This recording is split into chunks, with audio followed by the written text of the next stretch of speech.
All right, thank you for staying with Daybreak. The State of the Nation conversation starts right now. I'd like to hear your views on every subtopic that we're going to talk about. At Trevor Mbija at Citizen TV Kenya, use the hashtag Daybreak. Let's start off with setting the pace for this conversation. This is what the president had to say in regards to taxation in the country. Listen. If we look at our peers, and you know, Kenyans have been socialized to believe that they pay the highest taxes. But empirical data shows Kenya as of last year, our tax as a percentage of our revenues was 14%.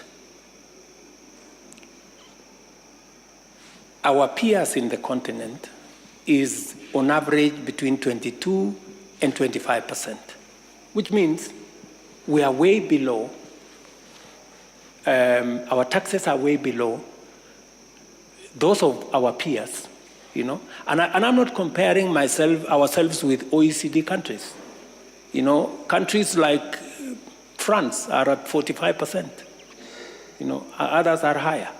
So I persuaded, and I made a case to the people of Kenya that we must begin to enhance our revenue. Because if we are a serious state, we must be able to enhance our taxes. So my drive is to push Kenya. Possibly this year we will be at 16% from 14%. I want in my term, God willing, to leave it at between 20 and 22%. Honorable Kela, are we ready for more taxation? Trevor, allow me firstly to thank you and for the invitation, and thank our viewers spread across the globe for bringing us on board to speak about pertinent issues affecting our nation. But first, allow me also to really mourn with the people who lost their lives as a result of flooding. Our country has registered about 300 deaths because of the deluge that we have had as a nation. Nyando, you know, is perennially known for the flood menace, and this time again, we were not spared either. We have lost a student around Katolo, Kenasia area, from one student who was crossing some dam, and may God bless the family.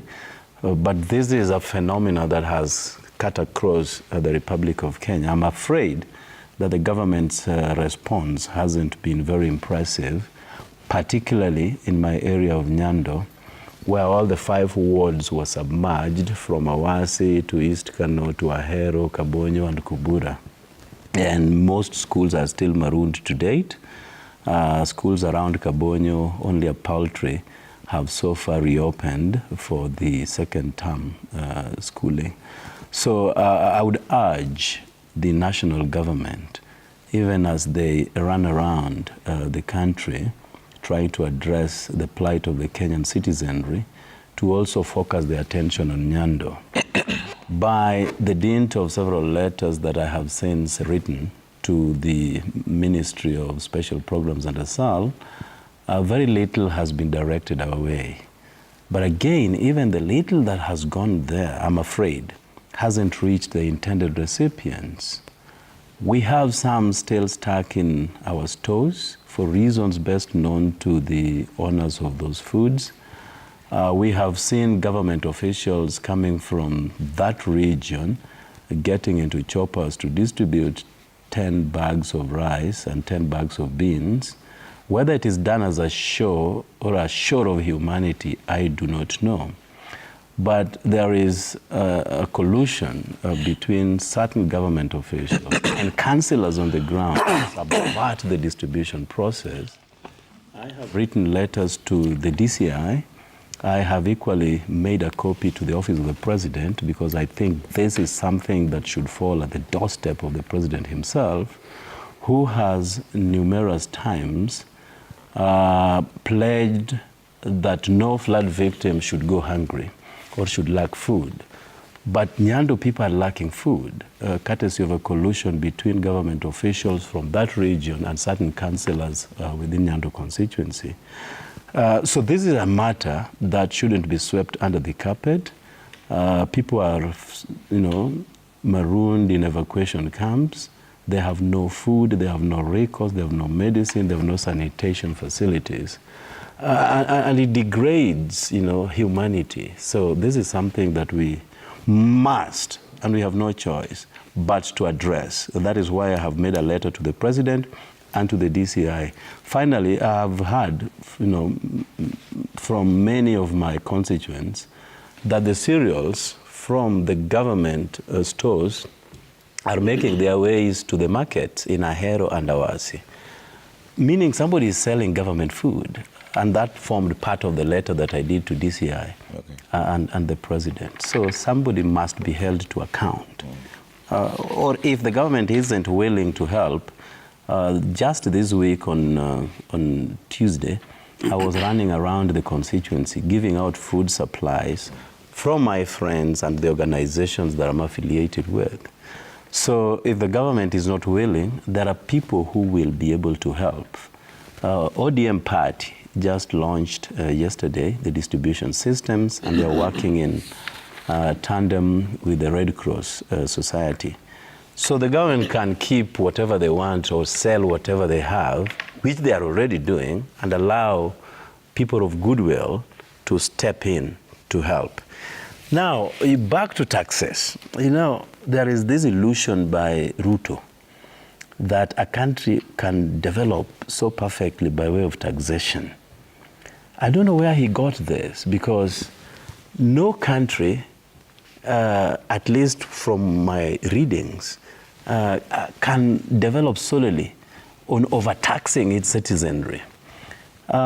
He talks about other peers, our peers from the tape that you just ran, that our peers have taxes ranging between 22% to 25%. Do your research, my friend Honorable Trevor, and you will come to the realization that that is not true. Now, coming back just around our region, Uganda, Tanzania. Tanzania is mainland, get their VAT taxation at 18%. The Zanzibar is at 15%, 15, not even 18, 15%. Rwanda is at 18, South Sudan is at 18. South Africa is about 15%. US is 20% on vertible goods. And the only country from my research that attracts 22% is Uruguay. And I don't know what we are going to learn from Uruguay, if at all. And even if they have thrived as a result, why would we then be compared to Uruguay and not any other country? So when President Ruto talks about our peers at 22 to 25%, then that is not informed by any empirical data that he would want us to believe.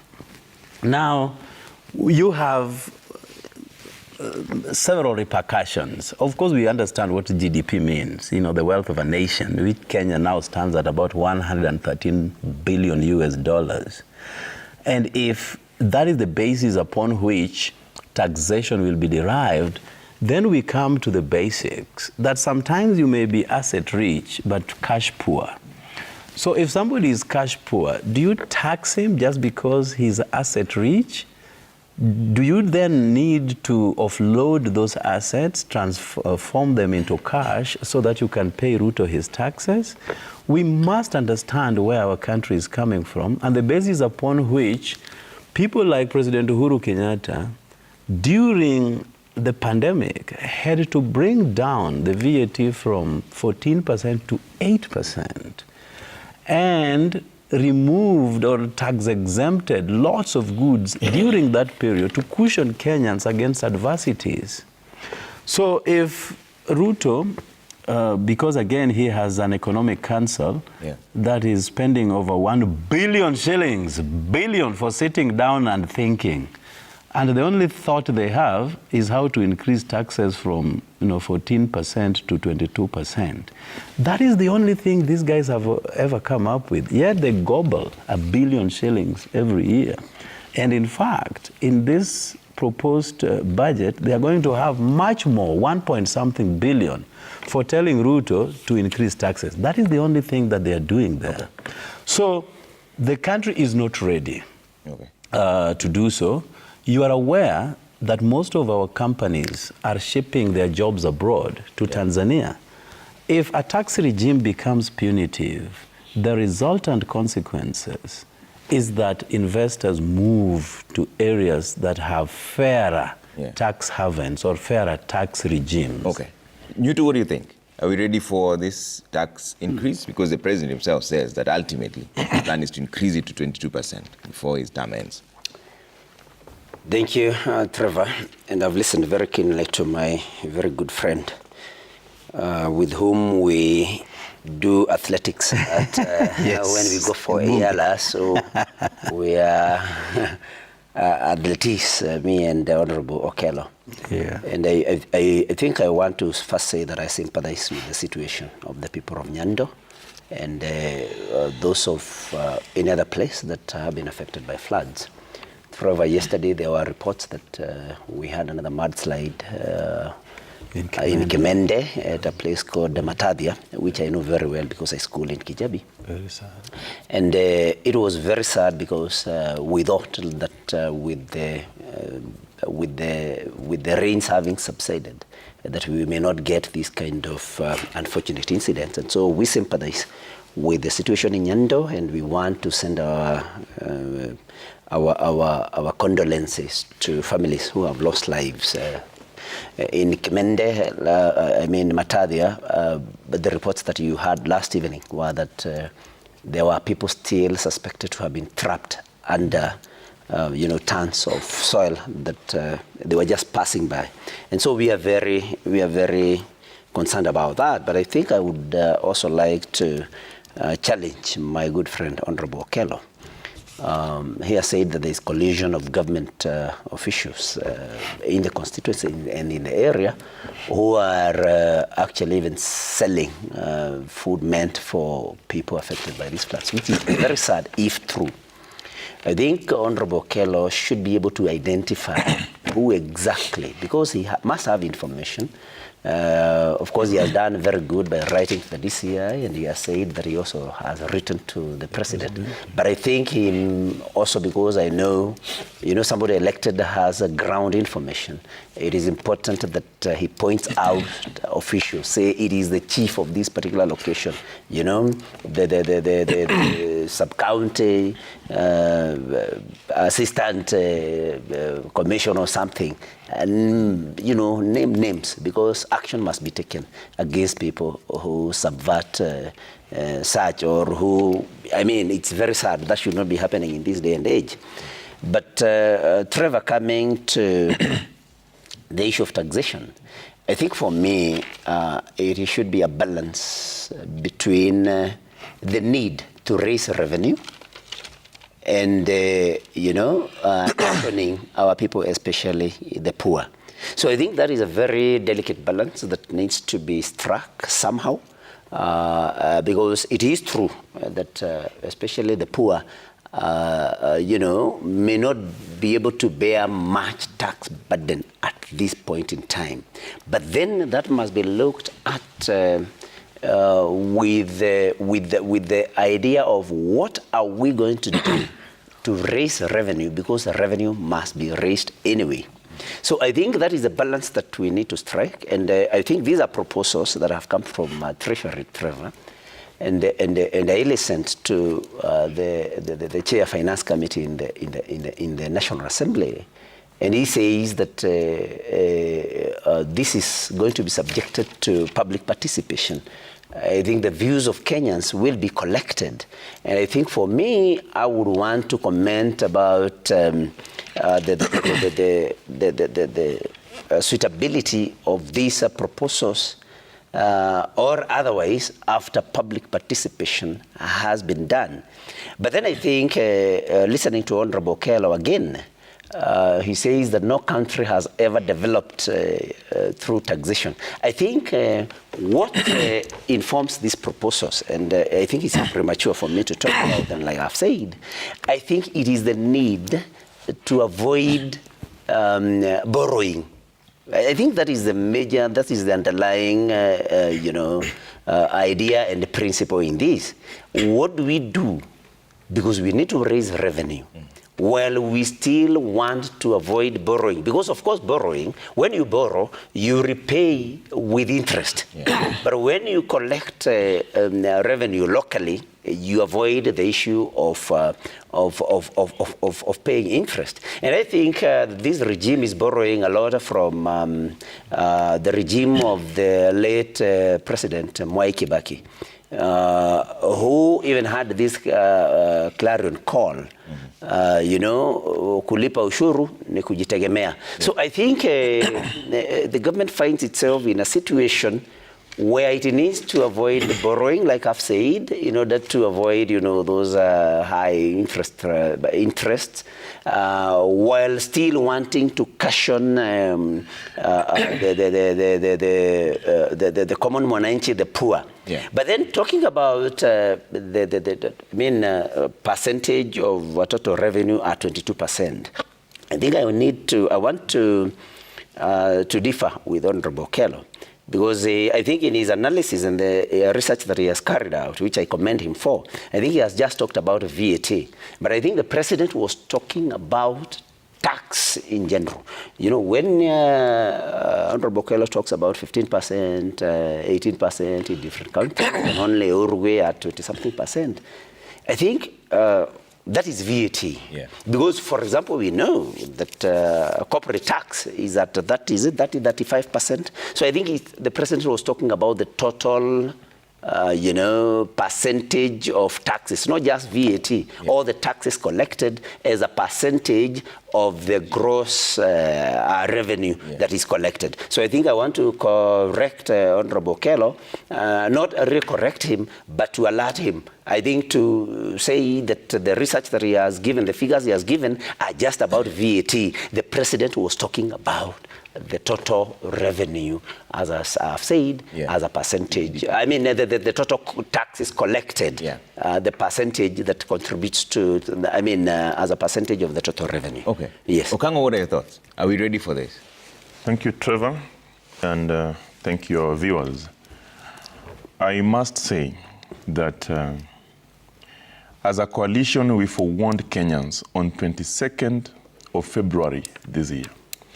When we went through the budget policy statement, we actually saw what was coming. As a coalition, Trevor, there are things that we are passionate and unrelenting about. Those are issues that touches on the common man.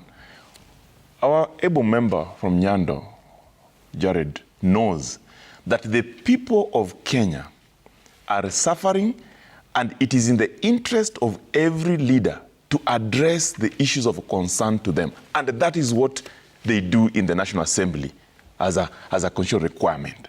Now, I listened to President Ruto.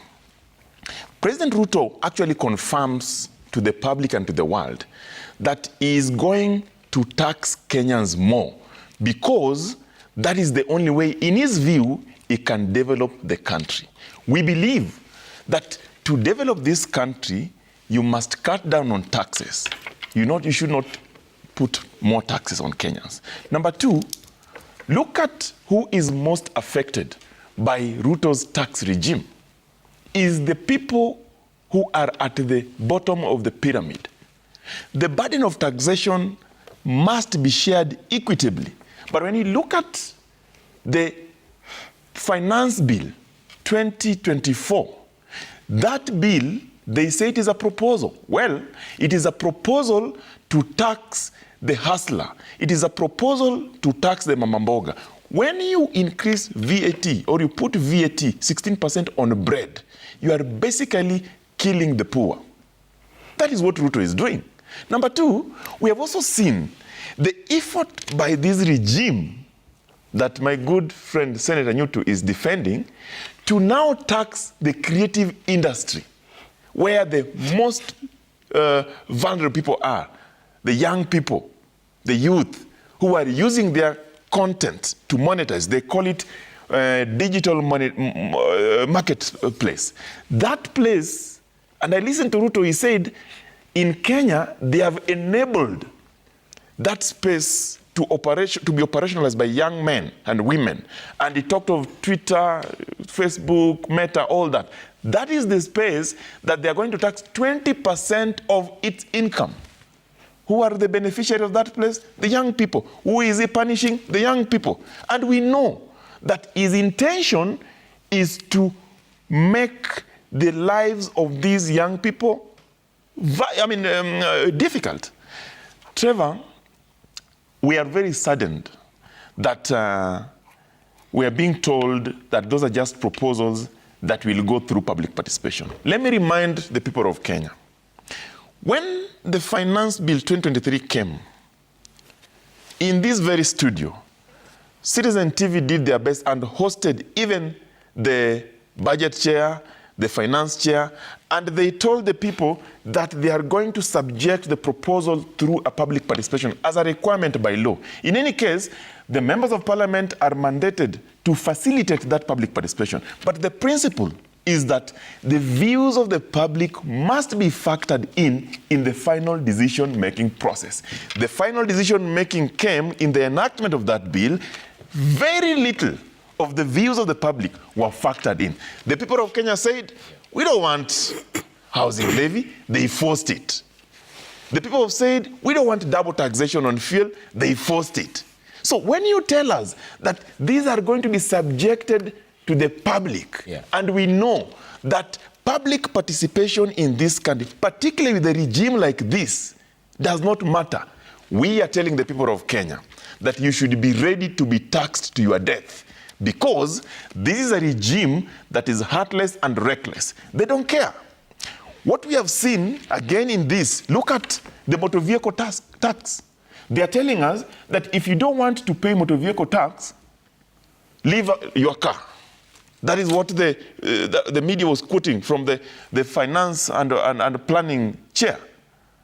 You know, so how best can you explain this? Okay. This is utadu mentality. So we know for sure that for the country to grow, we must moderate our expenditure. The Kenya Kwanza regime has failed to moderate the expenditure. We have a regime that is extravagant, and a regime where even advisors are paid billions, and they are telling Mama Mboga that you will cushion the advisors through their billion pay, by being overtaxed. We have a regime that they want to renovate every building. They want to buy new cars. Today you are seeing the office of the deputy president. They want to renovate at a cost of 1.2 billion. The Arambe one and the current one, 1.2 billion. We saw the other day, the State House were being renovated. What is the priority? Okay. The people of Kenya that are suffering, or the buildings that will forever remain there? Okay. We are telling the president that you took oath of office to protect lives. Today, the hustlers that voted for you are telling you, Mr. President, enough is enough. He has told us that, you know, Kenyans are taxed less, whether you compare to the GDP or what.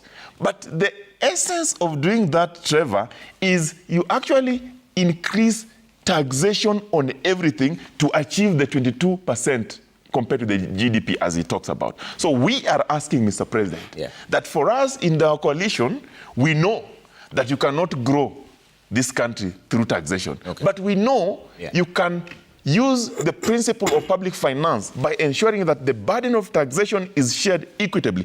Don't hurt the poor. Okay. Don't hurt the the vulnerable. Don't hurt the weak. Okay. Please protect them by not overtaxing them, Mr. President. Are they more vulnerable being overtaxed?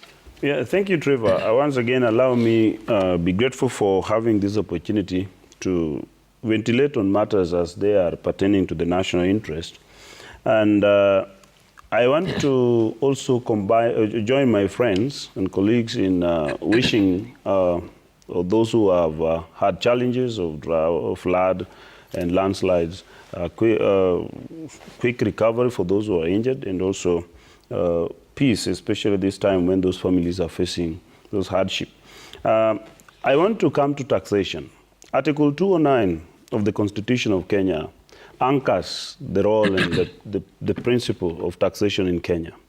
And the Constitution is a product of our own engagement as a country, and we gave it to ourselves and promulgated it in 2010. And so it became that our social contract, upon which we derive all our rights and from which all our duties come. And a duty that has come as of the moment we talk is a duty that pertains to taxation.